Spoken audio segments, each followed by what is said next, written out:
bereskan ini dan hanya mengandalkan penegakan hukum sulit. Bayangkan, jadi ayah naik mobil tanpa sadar melanggar rambu-rambu lalu lintas. Ada petugas. Kalau melanggar rambu nggak ada petugas, aman. Kita kan sering sekali belum taat hukum, tapi taat penegak hukum. Jadi kalau belum ada penegaknya, ya kita langgar. Ada petugasnya, terus diberhentiin. Begitu diberhentiin, si suami, si bapak yang dalam satu mobil, ada anaknya, ada istrinya, langsung nengok ke kiri ke istrinya, bu, buka tasnya bu, ambil uangnya bu. Oke. Ini bapak ini sedang mengajarkan kepada semua anak-anaknya bahwa menyogok itu adalah wajar. Oke. Lalu diminta STNK, uangnya diselipit di dalam STNK, diajari semobil itu. Diajari. Setelah itu selesai, lalu di jalan, memang polisi itu korup. Yang korup siapa? Petugas belum minta, dia udah nyiapin. Nanti pulang ke diskusi, negeri ini koruptor. Lah ya bapak di rumah tadi ngajarin anak-anak korup. Saudara sekalian, begitu banyak kebiasaan-kebiasaan keseharian kita yang sesungguhnya tanpa kita sadari tidak membuat kita bisa memangkas suplai koruptor di republik ini. Kita senang kalau penegak hukum itu berhasil menegakkan hukum dengan benar, tapi kita juga lebih senang kalau kita sama-sama mencegah munculnya pribadi-pribadi koruptif. Dari mana? Dari rumah-rumah kita, dari rumah-rumah kita.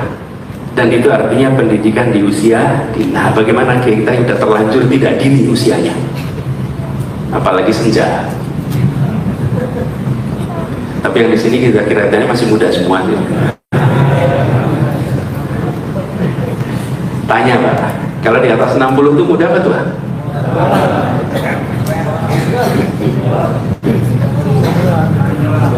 Gini. Saya boleh usul ya definisi. Disebut muda dan tua itu kedatangan yang terhormat Bapak Anies Baswedan. Alhamdulillah beliau dengan waktu yang begitu padat, ketat. Kemarin kita juga memohon untuk beliau bisa berkunjung ke Masjid Raya Bintaro, dan di asar tadi kami mendapatkan informasi bahwa beliau bisa berkenan berkenan untuk silaturahmi ke Masjid Raya Bintaro. Alhamdulillah, terima kasih Pak Anies. Baik Bapak Ibu, untuk singkat waktu kita persilakan yang hormat pada Bapak Anies Rashid Baswedan untuk menyampaikan ceramah. Ini judulnya kultum Pak, jadi balik lagi kepada Kiai tadi, kuliah terserah antum gitu. Monggo Pak Anies, tafadhol. Assalamualaikum warahmatullahi wabarakatuh.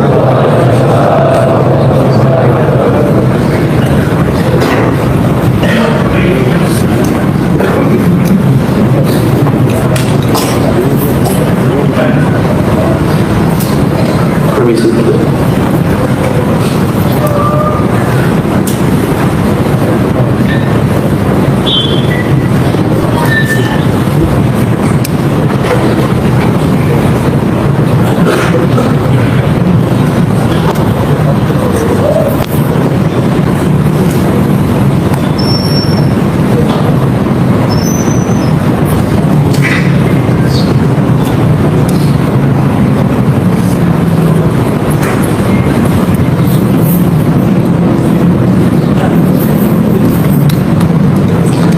Assalamualaikum warahmatullahi wabarakatuh. Alhamdulillah, alhamdulillahilladzi arsala rasulahu bil huda wa dinil haqq liyudhhirahu 'ala dini kullihi wa kafa billahi shahida. Asyhadu an la ilaha illallah wa asyhadu anna Muhammadan 'abduhu wa rasuluh. Allahumma shalli ala sayyidina Muhammad wa ala alihi wa ashabihi ajma'in. Rabbi shrah li sadri wa yassir li amri wa hlul 'uqdatam min lisani yafqahu qawli. Amma ba'du. Yang kami muliakan, yang kami hormati para alim ulama, para guru, wabil khusus Haji Rusli Hasbi yang tadi memberikan kepada kita begitu banyak pesan-pesan luar biasa. Imam tarawih kita Kiai Haji Miftahul Hafiz, para pengurus dan pimpinan Masjid Raya Bintaro Jaya dan jamaah sholat tarawih rahimahullah. Alhamdulillah, malam hari ini bersyukur sekali saya bisa kembali bersujud di masjid yang legendaris ini. Ini masjid yang jamaahnya dari mana-mana, tapi juga dikenal sebagai salah satu simpul kegiatan dakwah di daerah Tangerang Selatan, Banten, bukan Jakarta. Iya, soalnya waktu saya bertugas luar teritori ke sini. Terima kasih atas undangannya. Beberapa hari yang lalu di tempat kami ada kegiatan buka bersama para kiai yang biasanya kita subuhan Jumat pertama itu ada subuhan di rumah bersama para kiai di Jakarta, dan kemarin ada tidak subuhan tapi buka bersama dan diingatkan untuk hadir ke MRPJ. Saya ketika dengar MRPJ itu saya kira nama radio, Pak. MRPJ, ternyata MRPJ itu Masjid Raya Bintaro Jaya. Saya bilang insya Allah prinsipnya memang sederhana, Pak. Lebih baik mendadak datang daripada mendadak batal. Ya kan? Udah diberitahu, pengumuman beredar, mendadaknya bisa. Waduh, itu paling gak enak. Tapi alhamdulillah mendadaknya masih tidak terlalu mendadak, tapi asar.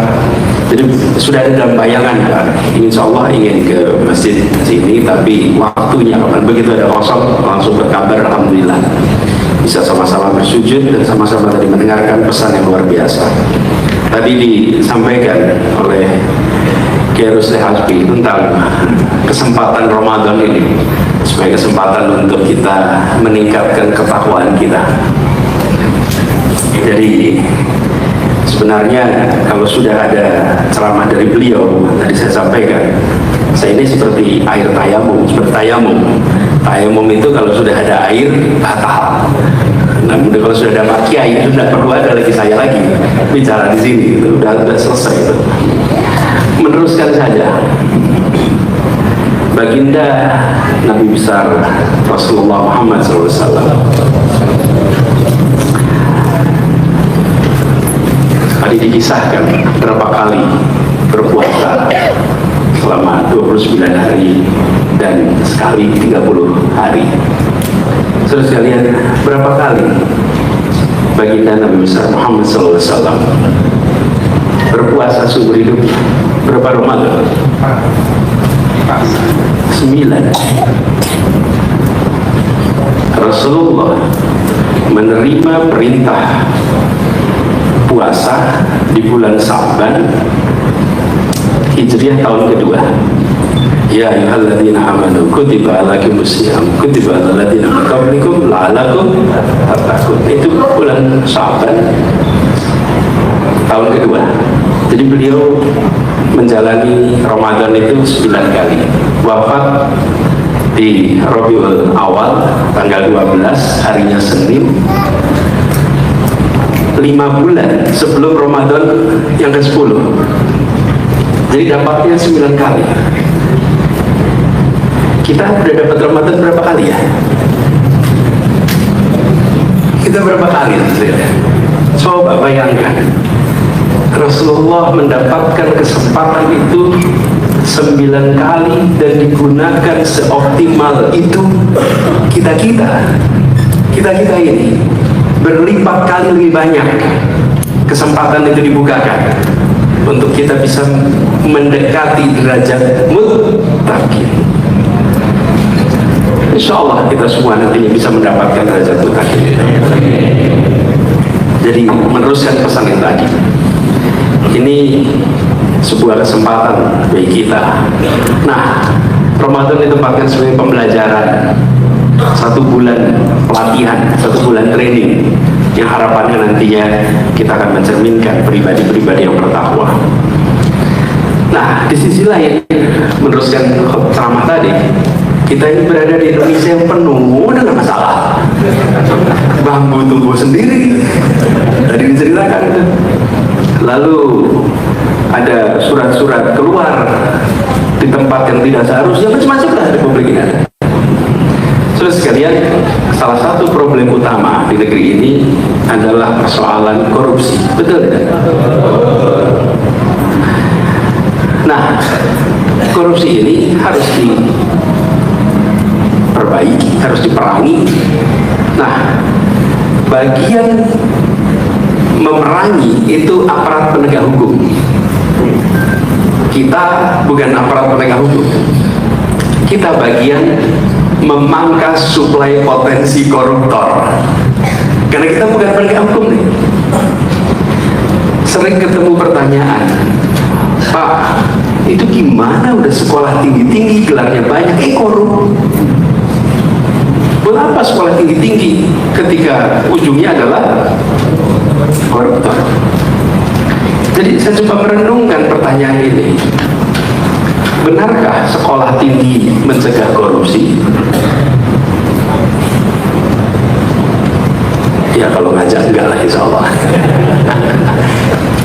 Tapi ini pertanyaan ya sekalian. Nah, kalau coba kita renungkan kembali, kalau saya boleh menanyakan, maka pertanyaan saya malah bukan kalau ketemu koruptor itu tanya kuliahnya dulu di mana, tapi saya mungkin akan tanya dulu TK-nya di mana ya.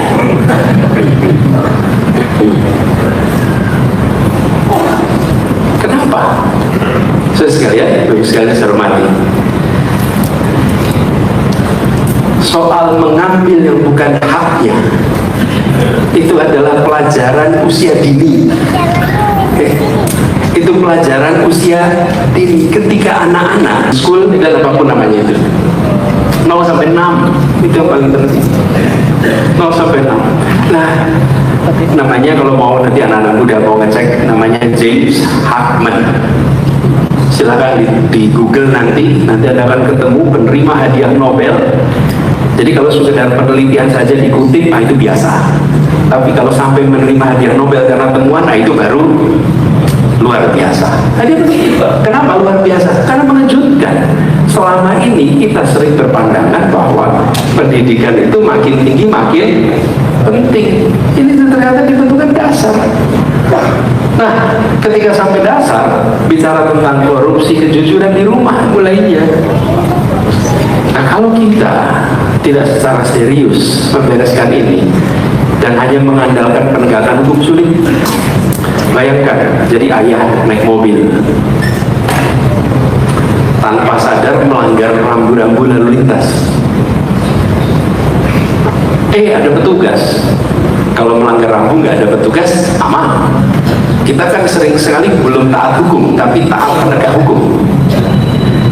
Jadi kalau belum ada penegaknya, ya kita langgar. Nah, ada petugasnya, terus berhenti. Begitu diberhentiin, si suami, si bapak yang dalam satu mobil, ada anaknya, ada istrinya, langsung nengok ke kiri ke istrinya, bu, buka tasnya, bu, ambil uangnya, bu. Oke. Ini bapak ini sedang mengajarkan kepada semua anak-anaknya bahwa menyogok itu adalah wajar. Oke. Lalu diminta STNK, uangnya diselipit di dalam STNK, diajarin semobil itu. Diajarin. Setelah itu selesai, lalu di jalan, memang polisi itu korup. Yang korup siapa? Petugas belum minta, dia udah nyiapin. Nanti pulang ke diskusi negeri ini koruptor. Lah ya bapak di rumah tadi ngajarin anak-anak korup.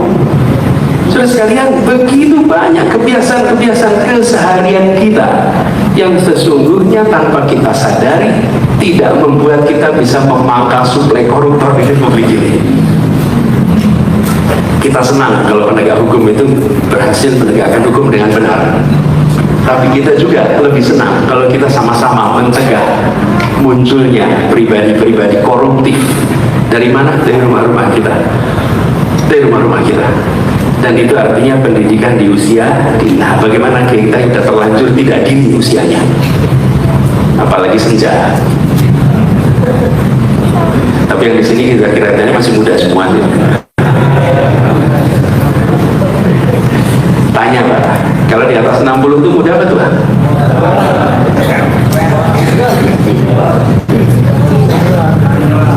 Gini. Saya boleh usul ya definisi. Disebut muda dan tua itu bukan hitungan tahun umur biologisnya. Ini kabar baik.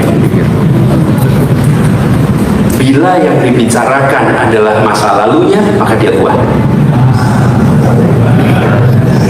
Bila yang dia ceritakan adalah soal masa lalu, dia tua. Bila yang dibicarakan masa depannya, dan bila yang dia bicarakan tentang masa depan, dia masih muda. Cocok nggak itu? Jadi kalau lihat dari Ustadz bicara, mulainya dengan kalimat dulu, nah itu tua ini. Itu tua ini.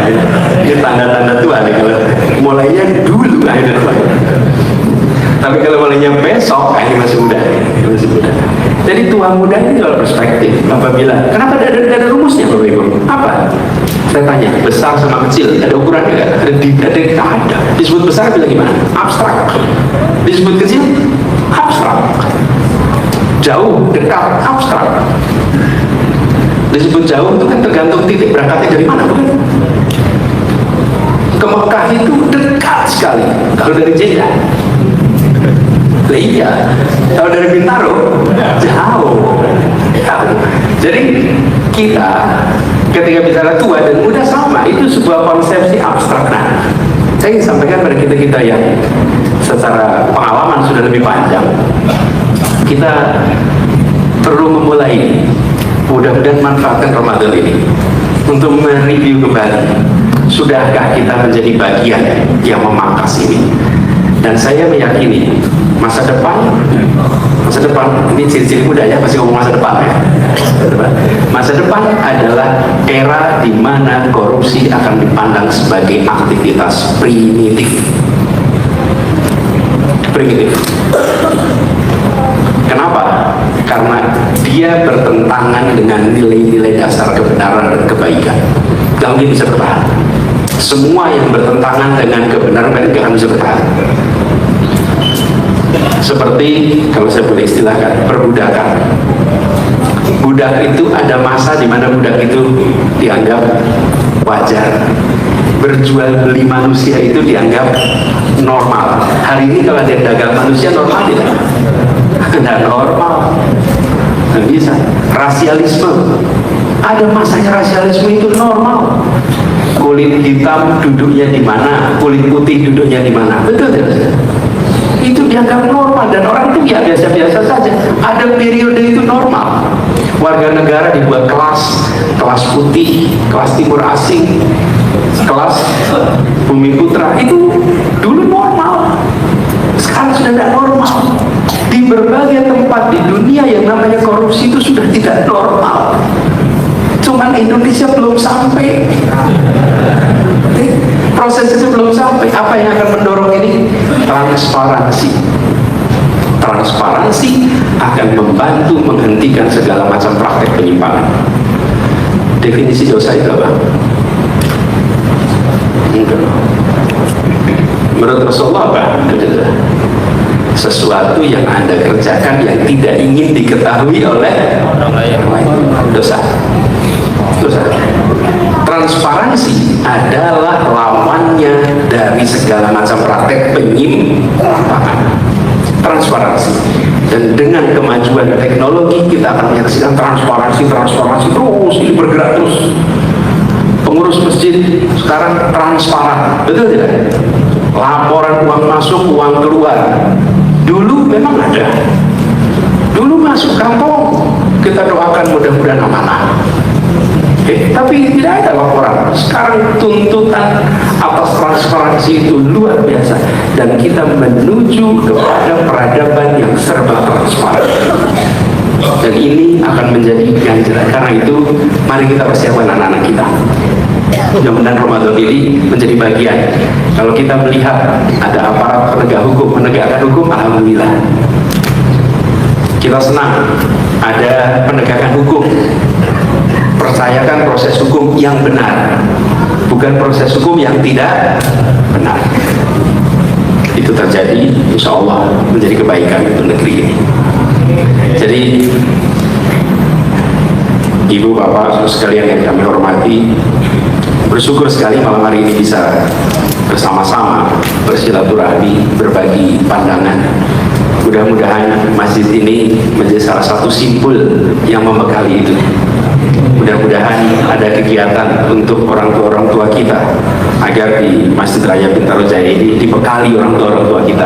Karena kita sebagai orang tua, pendidik terpenting, tapi pendidik paling tidak tersiapkan. Itu kita. Karena itu kita harus bersiap, dan mudah-mudahan masjid bisa menjadi salah satu tempat untuk mempersiapkan orang tua agar bisa mendidik lebih baik. Ini mimbar terhormat, saya menyampaikan terima kasih. Saya tidak membicarakan persoalan-persoalan lain, nanti bisa mengundang keramaian yang tidak perlu, Bapak Ibu sekalian. Tapi saya ingin sampaikan terima kasih, salam ta'zim untuk keluarga di rumah, dan mari kita manfaatkan 16 hari ke depan untuk kita benar-benar insya Allah bisa meraih derajat muttaqin. Kurang lebih mohon dimaafkan. Allahumma muwaffiq illa billahir nasrullah wa fathul qarib. Assalamualaikum warahmatullahi wabarakatuh.